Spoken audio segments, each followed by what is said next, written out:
Who killed Malcolm X?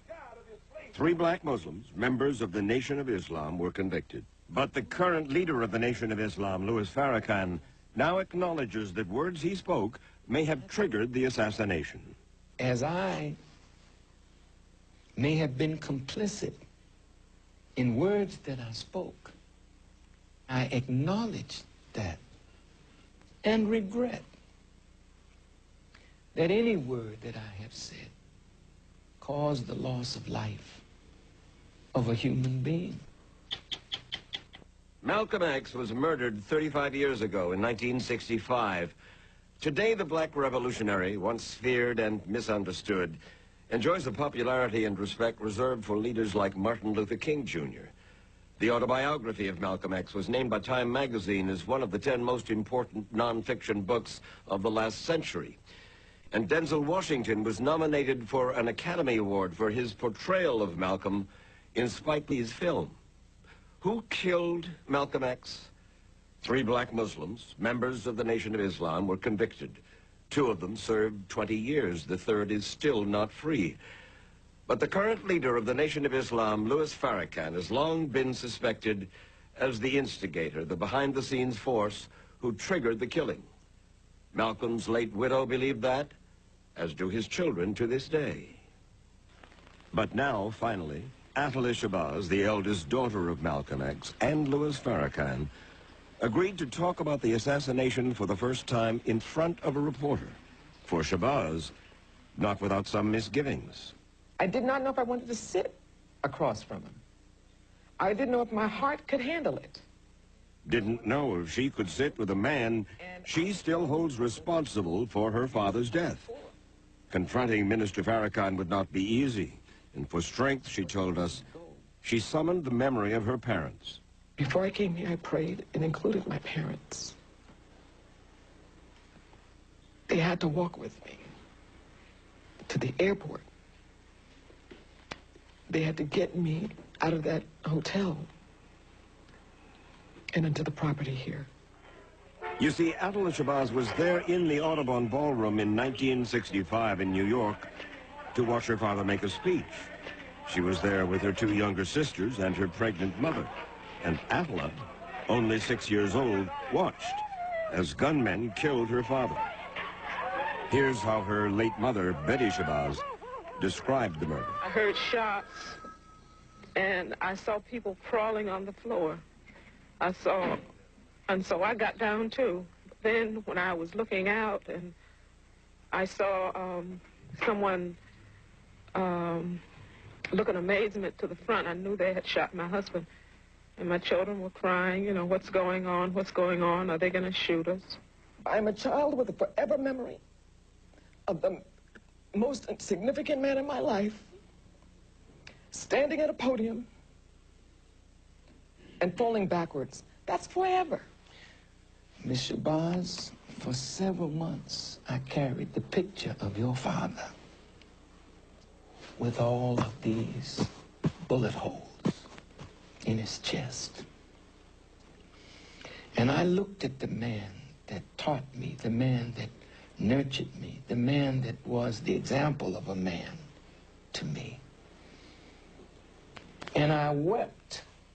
His pain came from their shared history. As is well known, Malcolm was a dope peddler and street hustler. But during his 7 years in prison, he was introduced to the teachings of Elijah Muhammad, considered a holy man by his followers in the Nation of Islam. And eventually, Malcolm became the spokesman for the nation, at the time preaching that the white man was evil and calling for the separation of the races. And along the way, Louis Farrakhan, a former nightclub singer, became Malcolm's student, his acolyte. And Malcolm taught Farrakhan how to live as a black Muslim. Example, Nation of Islam members don't eat pork, don't smoke, don't drink alcohol, and do not have sex outside marriage. It is worthy, if you will, of expulsion. That is correct. Adultery. That is correct. Fornication was worthy of expulsion. But in 1963, Malcolm X learned that Elijah Muhammad himself had repeatedly committed adultery with some of his teenage secretaries and had children with them. Malcolm agonized over his discovery, and in June of 1964, he told me about it. And he called some of these women who were living in Los Angeles at the time and let me listen to the conversation. And it became apparent that he was telling the truth. He told you about that, yes? Mm-hmm. At the same time, Malcolm was aware of other tensions growing within the Nation of Islam, for his popularity had begun to surpass that of Elijah Muhammad. There was a dynamic inside of the nation that troubled Brother Malcolm at the highest echelon of leadership. Well, the fact of the There matter... was envy. There was envy. Envy of Malcolm. Of Malcolm. By there you? No, never by me. Never by you? Never by me. Never. I truly loved this man. Who envied him? There are those in the circle who feared the kind of publicity that he was getting, the kind of attention that he was getting. He was the most vocal. He was the most loved. He was the most honored and respected. And he outshone the Honorable Elijah Muhammad. In certain areas, yes. In 1964, Malcolm X broke with the Nation of Islam to form his own organization based on orthodox Muslim principles, which include a respect for all races and religions. And how did Louis Farrakhan react? He began writing incendiary editorials in the Nation of Islam's newspaper. Let me read you what you wrote in December of 1964. The die is set, and Malcolm shall not escape, especially after such evil, foolish talk about his benefactor, Elijah Muhammad, in trying to rob him of the divine glory which Allah has bestowed upon him. Such a man as Malcolm is worthy of death. This was only 2 months before he was shot down. That is why people believe that you were responsible for the death of Malcolm X. No, not at all. My name was not among those at that time who were considered the players. Nonetheless, following those editorials, Malcolm and his family received numerous death threats from whom no one knows for sure. Are you not, perhaps, afraid of what might happen to you as a result of making these revelations? Oh, yes. I probably am a dead man already. But Farrakhan says that Elijah Muhammad had issued a warning to his followers. Leave Minister Malcolm alone. Those were orders. Those were instructions to us.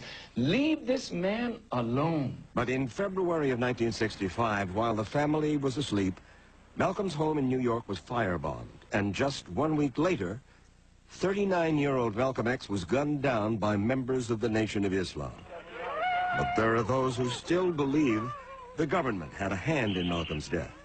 Fact is, for years, the FBI and the New York City police had Malcolm X under surveillance.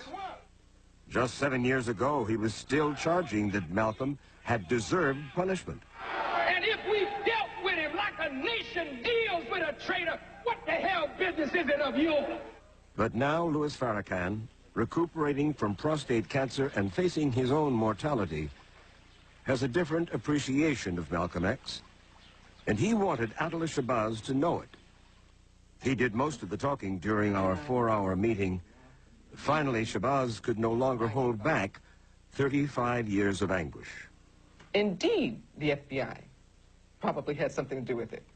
But we have to say that adult men between the ages of 20 and 40, black faces, who chose to put a trigger in their hands and unload until it was empty, have to be culpable. You can't keep pointing the finger, because my father was not killed from a grassy knoll. And I have sisters who are spun out into this environment as tumbleweed, unhealed. We knew to stay silent because as a child, I thought it could happen to me. That if I spoke up or said something, they'd take my mother. They'd take one of us. I got to hear reports of the traitor deserved it, so it never could go away. Those reports didn't come from the government. Those reports did not come from the police. They came from the tan and brown and black faces that once claimed themselves as family members.